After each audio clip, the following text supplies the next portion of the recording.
1200 1500 salaries ගන්න job කීපයක් තියෙනවා. මට ඒක ඔයගලන්ට රෙකමන්ඩ් කරලා කියන්න පුළුවන් කාටවත් ඒ වගේ ජොබ්ස් වලට ඔයගලන්ව ගෙන්නනවා කියන එක සාපයක්. මොකද දන්න ගන්නම් වෙන්නේ. ඒ වගේ ජොබ් එකකට එනකොට දෙපාරක් හිතන්න.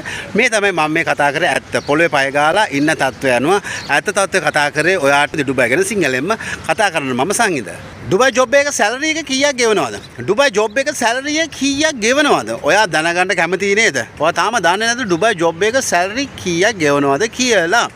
सामान्य ऑफिस एक जॉब එක කරන කෙනෙක් නම් ඔෆිස් ඇසිස්ටන්ට් කෙනෙක් වෙන්න පුළුවන්, සේල්ස් මැනේජර් කෙනෙක් වෙන්න පුළුවන්, සේල්ස් ඇසිස්ටන්ට් කෙනෙක් වෙන්න පුළුවන්, එහෙම නැත්නම් සෙක්‍රටරි කෙනෙක් වෙන්න පුළුවන්, ග්‍රැෆික් ඩිසයිනර් කෙනෙක් වෙන්න පුළුවන්, ඩේටා එන්ටර් කෙනෙක් වෙන්න පුළුවන්. දිරම් 3000 ඉඳලා 3500 සමහරක් අය සැලරිස් ගන්න ෆුඩ් ඇන්ඩ් ඇකොමඩේෂන් එක. එතකොට සමහරක් අය සැලරිස් ගන්න 3000 3500ක් සැලරිස් ගන්න අය ඉන්නවා. ඊට අඩුවෙන් ගන්න අය තියෙනවා. ඒ තැන අනුව වෙනස් වෙනවා. ෆුඩ් ඇන්ඩ් ඇකොමඩේෂන් එකක් එක්ක මේ වගේ පඩියක් ගන්නවා කියන එක ලොකු chance එකක්.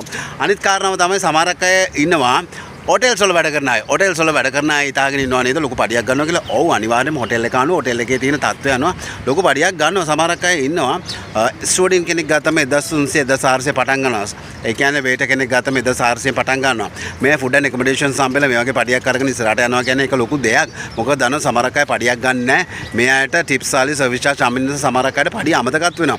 මොකද දන්න සමහරක් අය මේ පඩිය එක්ක සර්වයිව් වෙනවා කියන්නේ 1400ක් 1500ක් අරගෙන අමාරුයි. දිරාම් එක රුපියල් 100ක් කියලා ගත්තොත් 1500ක් කියන්නේ දිරාම් 1500 කියලා කියන්නේ ලක්ෂ සල්ලි වලින් ලක්ෂ එකමාරක්. ඉතින් ලක්ෂ එක සල්ලි වලින් ලක්ෂ එකමාරේ මොනවද කරන්න පුළුවන්? ඉතින් සමහරක මේ විදිහට පඩියක් ගන්නවා කියන්නේ ටික එයාගේ සර්විස් එක, එයාගේ පොසිෂන් එක, එයාගේ එක්ස්පීරියන්ස් එකත් එක්ක होटेल එක බිසි නම් සර්විස් චාර්ජ් වැඩිපුරම් වෙනවනම් සමහරක් අය 2000ක් ගන්නවා. දිරම් 2000ක් කියන්නේ ලොකු පඩිය. දිරම් 2000 2500ක් අරගෙන ෆුඩ් ඇන්ඩ් ඇකොමඩේෂන් සම්බේලා පඩිය එමම ඉතුරු කර ගන්නවා කියන්නේ ලංකාවට වඩා හොඳයි නේද? මොකද ලංකාවේ ඉඳලා මේකවත් කරගන්න බැරි අය ලතලෙවි ඉන්නවට වඩා ලතවි ඉන්නවට වඩා මේක ලොකු දෙයක් කියලා තමයි මම නම් කියන්නේ. ඉතින් දිරම් 3500ක් සැලරි එකක් අරගෙන ෆුඩ් ඇන්ඩ් ඇකොමඩේෂන් එක සැලරි එක එමම ඉතුරු කරනවා සමහරක් අය. මොකද එයාට ටිප්ස් ආලි සර්විස් චාර්ජ් අම්බෙන නිසා හොටෙල් වල වැඩ කරන සමහරක් අය.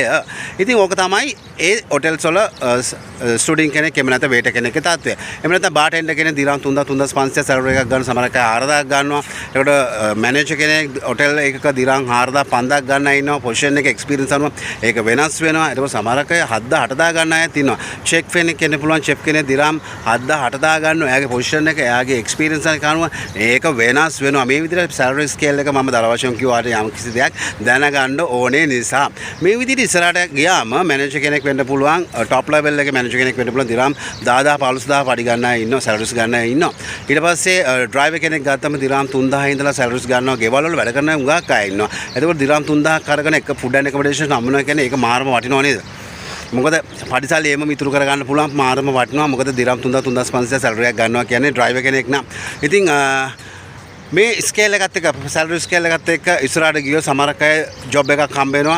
දිරම් 1200යි 1500යි මේ අයවල ජොබ් කරනවා. ඒ ජොබ් එකට එන්න එපා. මම කෙලින්ම කියන්නේ මොකද දන්නවද?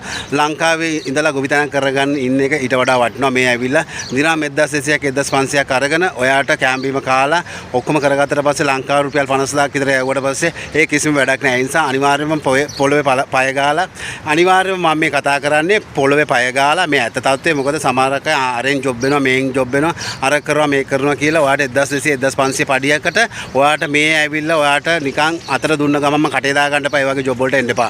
මේ මොහොතේ මේ වීඩියෝ එක කරන මගේ ගාවත් මම දැනුවත්ද රුපියල් 1200 1500 සැලරිස් ගන්න ජොබ් කීපයක් තියෙනවා. මට ඒක ඔයගලන්ට රෙකමන්ඩ් කරලා කියන්න පුළුවන් කාට හරි ජොබ් තියෙනවා මේ කියලා. මම මේ කතාව ඔයගලන්ට කියන්නේ නැත්තේ මොකද දන්නවද? ඒ වගේ ජොබ්ස් වලට ඔයගලන්ව ගෙන්නනවා කියන එක සාපයක්. මොකද දන්නවද? මේ වගේ ජොබ් එකකට ඇවිල්ලා ඔයාලට මොනවද කරන්න පුළුවන්? ඔයාලට මේ තියෙන දේවල් බලන්න, මේ තියෙන දේවල් කන්න බොන්න ඒට මේට ගියාට පස්සේ ඔයාලට කිසිම දෙයක් කරගන්න බෑ. ඒ වගේ ජොබ් එකකට එනකොට දෙපාරක් හිතන්න.